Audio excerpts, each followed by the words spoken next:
pagi, Shalom adik-adik. Kita ketemu lagi di Kids in Christ Online Service tanggal 24 September 2023. Hari ini tema kita adalah lakukan yang terbaik dari 1 Tawarik 22. Sebelum kita mulai dan mendengarkan cerita firman Tuhan, kita akan berdoa dulu dan memuji nama Tuhan. Mari kita berdoa. Selamat pagi Tuhan Yesus, terima kasih buat kesempatan kami bertemu kembali lewat ibadah online. Terima kasih buat pertolongan dan penjagaan Tuhan selama seminggu kemarin. Kami akan mulai ibadah kami. Tuhan tolong supaya kami sungguh-sungguh dalam mengikuti ibadah online ini. Dan saat selesai kami bisa mengerti apa cerita firman Tuhan yang disampaikan. Terima kasih Tuhan Yesus. Di dalam nama Tuhan Yesus kami berdoa dan mengucap syukur. Haleluya. Amin. Sekarang mari kita memuji Tuhan.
Oke adik-adik, kita sudah memuji Tuhan. Sekarang kita akan mendengarkan firman Tuhan.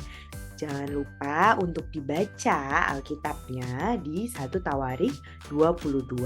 Buat papa, mama, kakak, oma, opa yang ada di rumah, adik-adik yang belum bisa baca, boleh dibantu untuk baca Alkitabnya ya di 1 Tawarik 22. Judul kita adalah Lakukan yang Terbaik.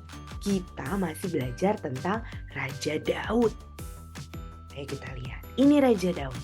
Raja Daud ingin sekali membangun bait Allah. Raja Daud ingin sekali membangun bait Allah. Apakah Raja Daud bisa membangun bait Allah ya? Tapi ternyata Raja Daud tidak diizinkan Allah untuk membangun baitnya. Kenapa ya kira-kira? Padahal kan cita-cita dan keinginan Raja Daud untuk membangun bait Allah itu bagus kan ya? Tapi kok tidak diizinkan Allah? Kenapa ya? Kita baca di 1 Tawarik 22 ayat 8. Tetapi firman Tuhan datang kepadaku demikian. Telah kau tumpahkan sangat banyak darah dan telah kau lakukan peperangan yang besar, engkau tidak akan mendirikan rumah bagi namaku, sebab sudah banyak darah kau tumpahkan ke tanah di hadapanku. Jadi, karena Raja Daud sering sekali berperang, Raja Daud ini pahlawan perang. Dia kalau berperang sering dan hampir selalu menang. Tuhan selalu tolong Raja Daud sehingga Raja Daud selalu menang. Tapi karena Raja Daud berperang, otomatis banyak yang terbunuh. Nah, itu tidak berkenan di hadapan Tuhan untuk Raja Daud membangun bait Allah yang suci. Jadi Tuhan tidak mengizinkan Raja Daud untuk membangun bait Allah. Nah, 1 Tawarik 22 ayat 8 ini adalah kata-kata Raja Daud. Ke siapa sih? Jadi Raja Daud menceritakan kalau Raja Daud itu tidak dikasih Tuhan untuk membangun bait Allah. Ini dia. Ini adalah anaknya Raja Daud yang namanya Salomo.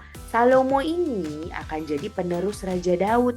Dia akan menjadi Raja Israel yang selanjutnya. Jadi Raja Daud berpesan kepada Salomo yang nantinya akan jadi Raja Salomo untuk membangun bait Allah. Raja Daud bilang kalau dia tidak boleh untuk membangun bait Allah. Tapi Salomo tidak perlu khawatir. Kenapa? Karena Raja Daud sudah mempersiapkan banyak hal untuk membangun bait Allah.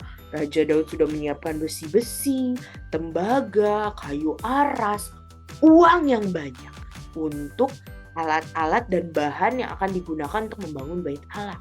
Raja Daud juga sudah mencari orang-orang pemahat batu, tukang kayu, dan orang-orang yang ahli untuk membangun bait Allah nantinya. Jadi Raja Daud bilang Salomo gak usah takut, tapi Salomo harus segera membangun bait Allah. Kalau perlu Salomo juga harus menambahkan bahan-bahannya supaya bait Allah yang dibangun itu bagus. Nah, ceritanya selesai nih adik-adik sampai sini. Tapi apa sih yang bisa kita pelajarin? Coba kita lihat. Yang dikenal sebagai pembangun dari bait Allah saat itu adalah Raja Salomo, bukan Raja Daud.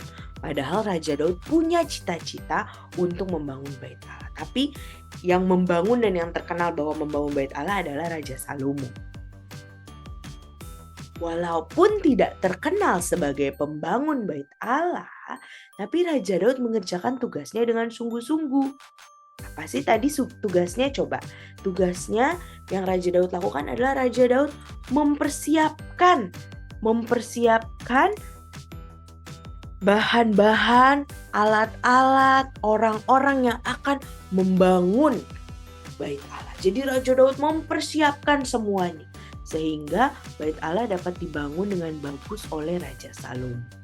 Ya, jadi walaupun bukan Raja Daud yang membangun, tapi Raja Daud menyiapkan dengan sungguh-sungguh, dengan yang terbaik, mengerjakan tugasnya dengan sungguh-sungguh. Nih, bekerja di balik layar. Walaupun orang-orang nggak tahu, wah orang-orang taunya bait Allahnya sudah bagus terbangun, tapi mereka tidak tahu kalau yang mempersiapkan segala sesuatunya itu Raja Daud. Kita tahu karena kita baca Alkitab, diceritakan di Alkitab, tapi orang-orang di saat itu taunya yang membangun adalah Raja Salomo.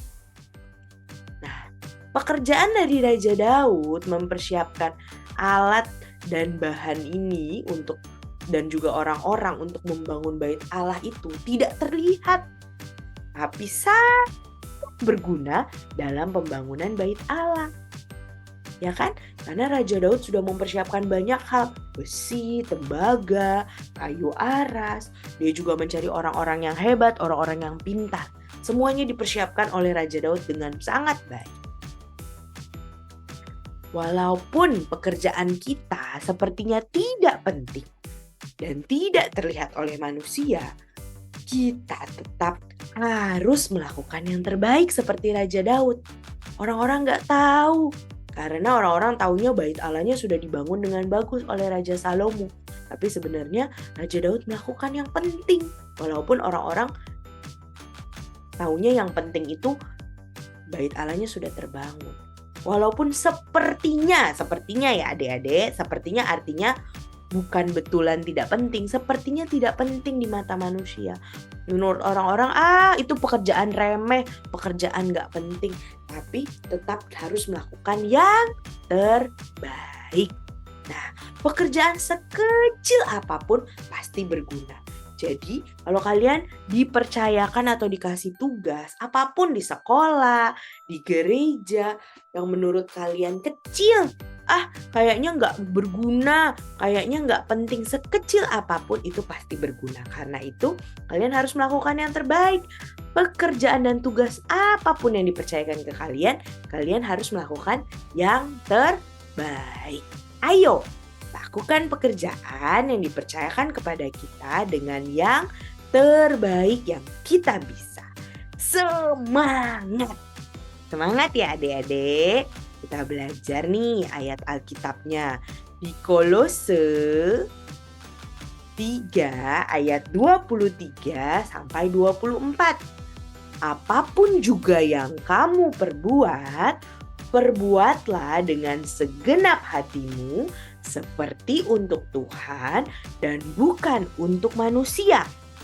Kamu tahu bahwa dari Tuhanlah kamu akan menerima bagian yang ditentukan bagimu sebagai upah. Kristus adalah Tuhan dan kamu hambanya.